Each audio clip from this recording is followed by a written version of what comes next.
Imagine working every day, paying your taxes, saving what little you can and still feeling like you're running in place.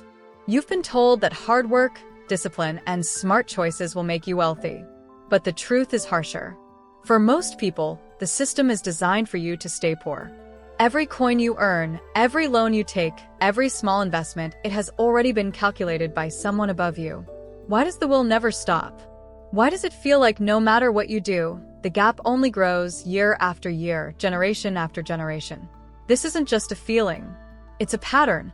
For centuries, economic systems, from feudal lords controlling serfs, to industrial magnates exploiting factory workers, to modern multinational corporations, have relied on keeping the majority scraping by.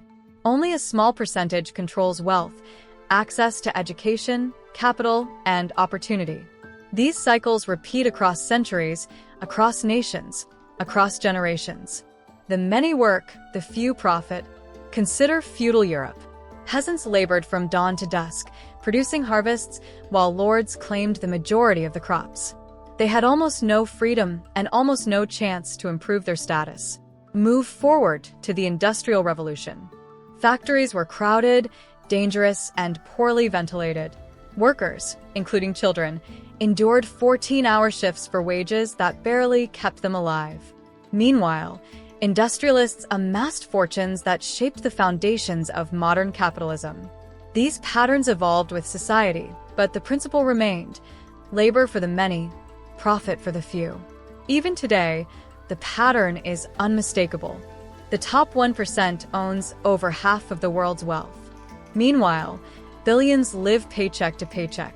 Real wages for ordinary workers have barely changed in decades, while the cost of housing, healthcare, education, and basic necessities continues to climb. Hard work is no longer enough. Even working multiple jobs often doesn't bring financial stability. The system ensures that survival is possible, but wealth accumulation is reserved for those at the top. So, how does the system keep people trapped? It's a combination of slow wage growth, rising costs, and hidden financial mechanisms. Wages rise slower than the cost of living. Prices for necessities climb steadily. Debt is marketed as a lifeline, but it's actually a trap. Banks lend money that most people can barely afford to repay, ensuring dependency. Student loans, mortgages, credit cards, they are more than numbers. They are chains, slowly tightening year after year. Taxes, fees, and inflation quietly chip away at savings. Even when it feels like you're making progress, the system subtly pushes you back. A small increase in income can vanish under rising rent, utility bills, and healthcare costs. Inflation, often invisible, quietly reduces your purchasing power over time. Every dollar saved becomes slightly less valuable, while those at the top continue to leverage assets, stocks, and financial instruments to multiply wealth. Think of it like a hamster wheel. You run as fast as you can, but the distance to wealth never shrinks. You budget, you scrimp, you invest carefully, but the system is designed so that wealth accumulates elsewhere, in the hands of those who control capital, policy, and access. Even tools that seem designed to help, retirement accounts, investments, financial platforms, can become traps if you lack the knowledge or the capital to leverage them properly. Meanwhile, corporations and banks profit from every small struggle. Overdraft fees, late payments, credit penalties, and rising service costs. Every delay, every misstep, every unexpected expense funnels money upward. And then comes the collapse. Financial shocks, a housing crash, a stock market meltdown, sudden inflation, or a global recession hit the bottom first. Jobs vanish. Savings disappear. Families lose homes. Meanwhile, those at the top acquire assets at rock-bottom prices. Every crisis reinforces the same pattern. The system survives. Ordinary people suffer. History is littered with examples. In the 1929 Great Depression, millions of Americans lost their homes and savings while tycoons acquired factories and land for pennies on the dollar. In 1987, the stock market crash shook confidence worldwide. In 2008, the subprime mortgage crisis wiped out entire families, yet banks were bailed out and hedge funds acquired distressed assets. Hyperinflation in Zimbabwe and Venezuela destroyed ordinary savings, yet the elites retained safe havens and offshore accounts. Even today, crises repeat in smaller ways. Inflation surges, recessions, job instability, and rising medical costs disproportionately impact the vulnerable. And the human cost is staggering.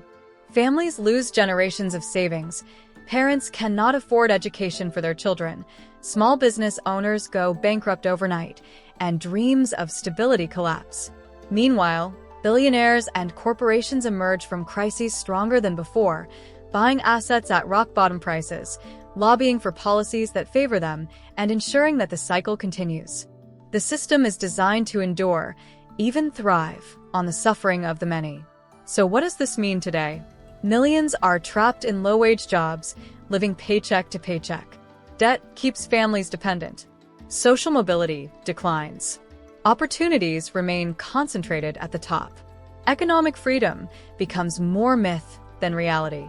Student loans leave graduates shackled for decades. Medical bills push families into bankruptcy. Housing markets make homeownership nearly impossible. Even small emergencies, a car repair, an unexpected medical visit, or temporary loss of work, can derail months or years of careful planning. Meanwhile, billionaires grow richer, corporations manipulate pricing and lobbying, and tax loopholes ensure the wealthy pay proportionally less. Inequality grows unchecked. Governments and media often portray poverty as a personal failure, ignoring structural factors. The system doesn't fail for the rich. It fails for everyone else. The uncomfortable truth? The system depends on it. Poverty isn't accidental. It's structural. Understanding this doesn't make you powerless. It gives perspective. Awareness is the first step. You can educate yourself on money, markets, and policy. You can strategize, invest in knowledge, and seek ways to build financial freedom. But the rules are stacked against the average person from birth. The system isn't broken. It works exactly as it was designed, to keep wealth concentrated and dependency high. But the larger question remains, will we accept a system designed to keep most of us struggling, or will we demand change? The answer isn't simple, but the first step is seeing the truth. Do you think it's possible to escape a system designed to keep you poor? Comment below. Let's discuss.